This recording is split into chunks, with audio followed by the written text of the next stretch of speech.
Hey y'all, it's your girl Mo of All Things Mo L. Welcome to my channel. So for today, I'm going to be addressing a topic, a question that I get asked so much. Hair moisturizing. A lot of people want to keep their hair from drying out, which is understandable. As naturals, as curly hair naturals especially, our hair tends to dry out the quickest because our hair is curly and it takes the oils from our scalp longer to travel down our hair shaft than it would for a straight haired person. So that is why our hair gets dry quickly. And so we are constantly having to do things to put that moisture back into our hair. So today I'm going to be sharing some things that I've learned along the way with my natural hair journey. And I think some of these tips will be very beneficial for you guys as well. The number one thing I feel like you need to do before you even get to the step of picking out a hair product is you need to know your hair. Now, I don't mean you need to know your hair type. I'm not talking about, oh, I'm a 3C, I'm a 4A, I'm a 4B. Not that kind of knowing your hair. I'm talking about knowing your hair's porosity. Hair porosity just refers to the amount of little gaps that are along your hair cuticle. If a person is high porosity, that means that their hair cuticle has lots of little gaps. With those little gaps, it's easy to receive moisture, but it's also very easy to lose the moisture because those gaps are always open. Low porosity hair means that their cuticle basically looks like this. It's closed tightly shut, and it's very hard for anything to get in. Once you do get the moisture in, you're good pretty much, but it's hard to even get it in. The reason why it is so important to know your hair porosity, it tells you how your hair receives moisture and how your hair retains moisture. So once you know that, then you know what you need to do in order to keep your hair moisturized. So for me, I am low porosity, and I found that out by doing the strand test. If you Google how to tell your hair's porosity, it has a few things that you can do as well as a few characteristics of each type of hair so that you know kind of like, what kind of hair that you have. So what I did was I did the strand test. I took a strand of clean hair and I put it in a glass of water, and my hair stayed at the top, meaning that nothing was getting in, so it floated. People with high porosity hair, their hair strand would go to the bottom because all of the water is filling into those little gaps on the hair strand. People with medium or normal porosity, the hair will kind of stay in the middle. So that's one way that you can tell. Another way that I could tell that I had low porosity hair is because one characteristic of low porosity hair is that when you drench it with water, the water beads up on top of my strands before penetrating in. It takes a while for my hair to become completely saturated. So that's one way that I knew that I was low porosity. And my hair is also susceptible to product buildup, which is another characteristic of low porosity hair, which makes sense. If the cuticle is closed, things can't really get in, so product tends to sit on top of my hair, giving me product buildup. Once I figured out that I had low porosity hair, I started doing things to my hair that not only made it easier to manage, gave me better results, but it also helped to keep my hair moisturized. Once you know your hair porosity, then you can move toward building a good regimen. One thing that really needs to be incorporated in that regimen is deep conditioning. And I'm talking about deep condition every single time you cleanse your hair. For me, I deep condition every time I wash and every time I co-wash, just because I know that my hair needs that extra moisture. The purpose of a shampoo is to strip your hair of everything. And that also can mean stripping your hair of your natural oils. So sometimes going in with just a conditioner after you have shampooed isn't enough to really replenish your hair of the moisture that it needs. So that's why I recommend deep conditioning, and that's why I have included it in my regimen, and I do it faithfully. Since I am low porosity, it doesn't do me any good to deep condition when the product just sits on top of my hair. So I have incorporated heat into my deep conditioning regimen. And there's a couple ways that I do that. Once heat is applied to the hair, the cuticles open up, and then that product penetrates better. So I do that one by sitting under a hooded dryer or a hooded dryer attachment, which is just basically like a collapsible hood that you can attach to a handheld blow dryer.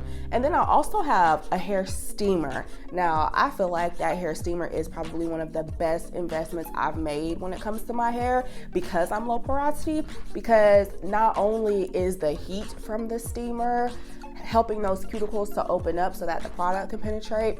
Also, you get in water with the steamer. Water is the universal moisturizer. Like, there's probably nothing better for your hair than water. So once you mix the water and the heat plus that deep conditioner, I have a bomb deep conditioning treatment every single time I deep condition when I add a steamer. So I definitely recommend, if you are low porosity, add some heat to your deep conditioning regimen, and that's really going to help you see more moisturized results and to keep that moisture in your hair for a longer amount of time. Before you even choose a deep conditioner, and before you choose any product, what you really want to do is read the ingredients of that product.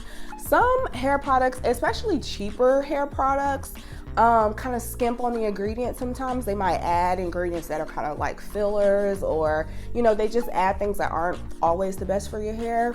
So you really need to read the ingredients and know what you're putting in your hair. Do your research. If it's a name that you've never heard before, look that up and see exactly what it is and how it can benefit or even harm your hair. So some examples of things that I avoid sulfates because they can be drying.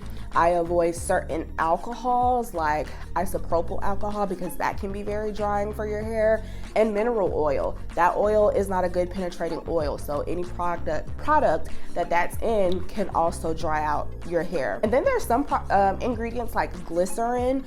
If I find that a product is heavy on glycerin during certain times of the year, I might avoid it because sometimes the glycerin in that product can suck the moisture out of my hair to put it out, because that's what the purpose of glycerin is. It sucks moisture out of one thing and puts it to another thing that has less moisture. So if I have like moisturized hair and I go outside into a dry environment, it's going to suck that moisture out of my hair and disperse it. So some parts of the year I might avoid products that are high on the ingredients list with glycerin, because sometimes that can be drying to my hair as well.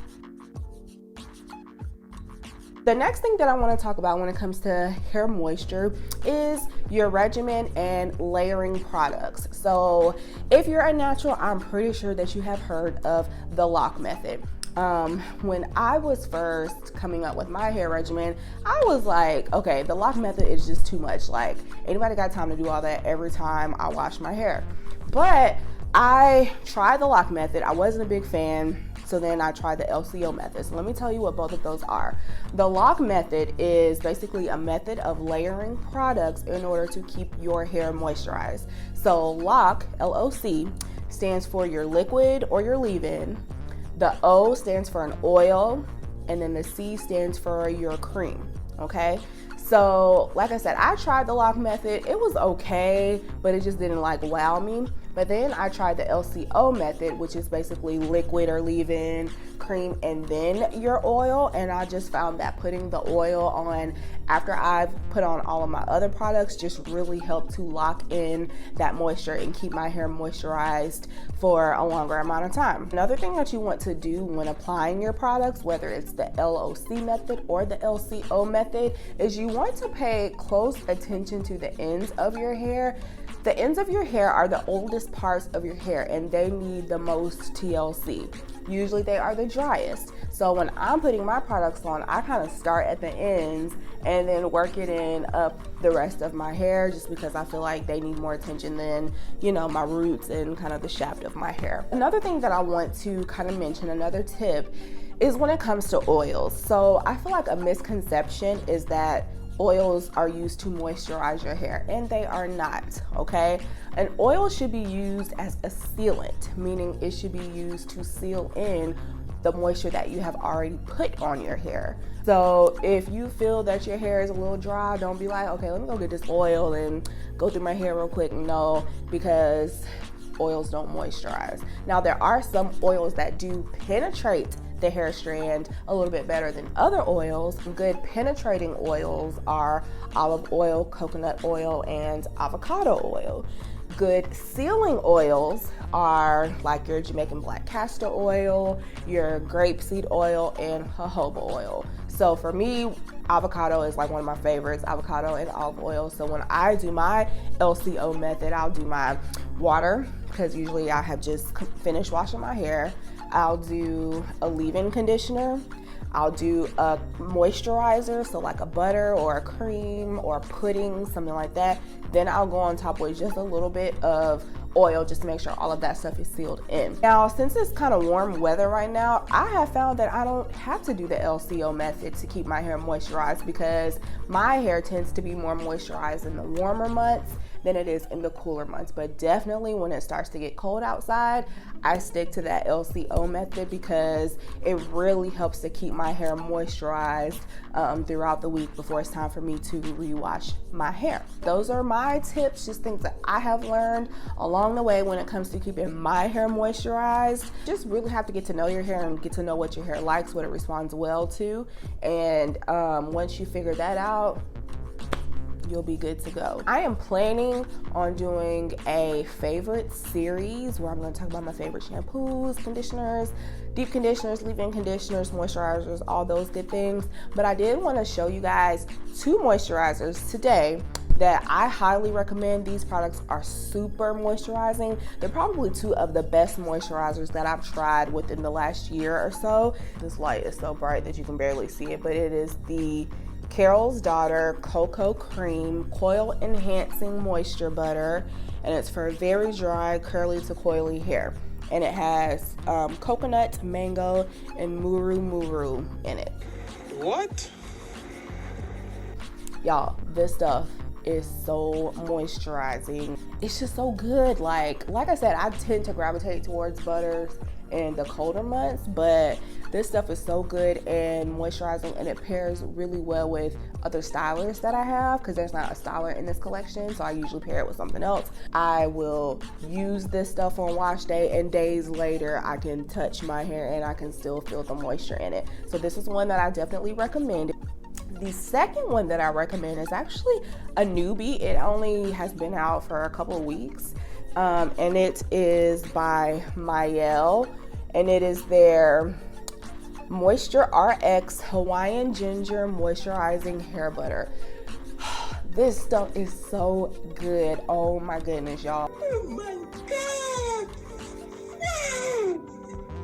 Oh my God! Well, I wanted to wait until the colder months to use this, but since it was new and I had just got it and I had smelled it and it smelled so good, I was like, okay, I'm just gonna try it on some twists. I used this stuff on some twists, and I kept the twist in actually as a protective style and wore them for like a week.